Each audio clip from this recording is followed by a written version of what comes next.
क्या कर बनाएंगे। मुझे पता ही नहीं था आपने अपने बेटे की शादी पड़ोस में भी की हुई है। हैं? मतलब? मतलब इस घर में सारा काम बहू ही करती है, आप तो सिर्फ खर्राटे मारती हैं। अच्छा जी, फिलहाल तो तुम आराम फरमा रही हो, चलो जाओ, ये मेरे टीवी देखने का समय है। आहा, इसीलिए मुझे भगाया जा रहा है। सॉरी, अब तो बिल्कुल नहीं जाऊंगी। प्राची की इस बात पर दोनों सास बहू के बीच टीवी रिमोट के पीछे बच्चों जैसे छीना झपटी शुरू हो जाती है, जिसके बीच श्लोक भी काम से घर वापस आ जाता है। आज मेरी चूहे बिल्ली की जोड़ी किस बात पर झगड़ रही है? अरे तेरे बीवी मुझे टीवी ही नहीं देखने दे रही। अरे तुम्हारी मम्मी मुझे खाना बनाने के लिए फोर्स कर रही है। अरे वाह, ऐसे बेतुके रीजन पर तो बच्चे भी झगड़ा नहीं करते। अरे मुझे कुछ मत बोल, सब इसने ही शुरू किया है। हाँ हाँ, जैसे आप तो बहुत दूध की धूली है ना। अरे बस, दोनों चुप। प्राची जाओ, खाने की तैयारी करो। और माँ तुम छोड़ो, तुम्हें क्या बोलूं, शांति से अपना सीरियल देखो, मुझे दोबारा लड़ने की आवाज सुनाई नहीं देनी चाहिए। ऐसा बोलकर श्लोक वहां से चला जाता है, जिसके पीछे पीछे प्राची भी कुछ न कुछ बड़बड़ाते हुए रसोई में चली जाती है। हाँ हाँ, सासू जी को तो कुछ बोलेंगे ही नहीं, बस मुझ पर ही हुक्म चलता है, खाना बनाओ, जैसे मैं इनके घर में खाना बनाने के लिए आई हूँ। इसी तरह शाम बीतती है और रात को श्लोक और प्राची की सास खाना खाकर सोने चले जाते हैं, लेकिन प्राची गुस्से में कुछ खाए बिना काम में ही लगी रहती है। इस घर में किसी को घंटा फिक्र नहीं पड़ता, मैं खाऊं या भूखी रहूं। प्राची कुछ देर के लिए रसोई से बाहर जाती है और जैसे ही वापस आती है तो वहां दूध का भरा ग्लास देखकर हैरान रह जाती है। फिक्र पूरी है, बस दिखाना नहीं है।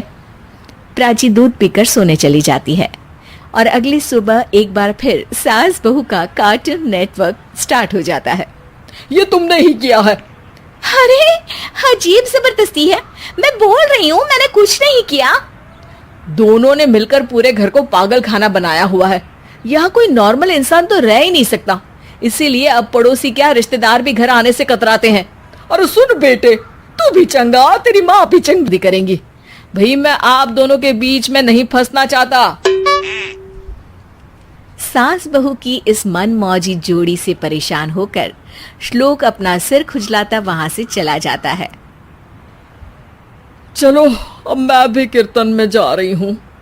इस पर जैसे ही सास कमरे में अपना पर्स लेने जाती है तो वहां नाश्ते की प्लेट रखी देख मुस्कुराने लगती है और नाश्ता करके घर से बाहर निकलते हुए कुछ पैसे टेबल पर रख जाती है, जिसके कुछ देर बाद सिलेंडर वाला घर आता है।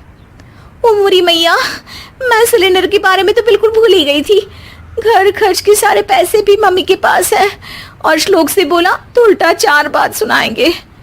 प्राची ये सोच ही रही होती है कि अचानक उसका चेहरा चमक उठता है और वो घर में आकर इधर उधर देखने लगती है।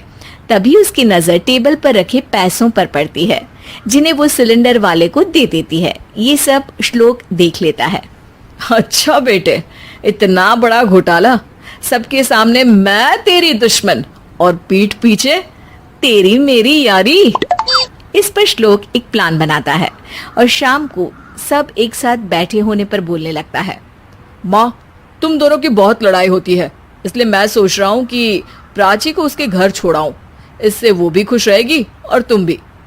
अचानक श्लोक की ये बात सुनकर सास बहू शौक से उसकी तरफ देखती है।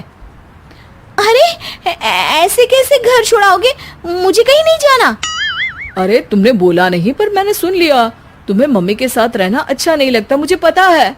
अरे वो, अरे जब बहू खुद कुछ काम बोले तो वो तुझे सुनता नहीं, और अब जो इसने बोला ही नहीं वो तू समझ गया। जब उसे नहीं जाना तो फिर जबरदस्ती क्यों कर रहा है? अच्छा, फिर आपको मौसी के घर छोड़ाता हूँ।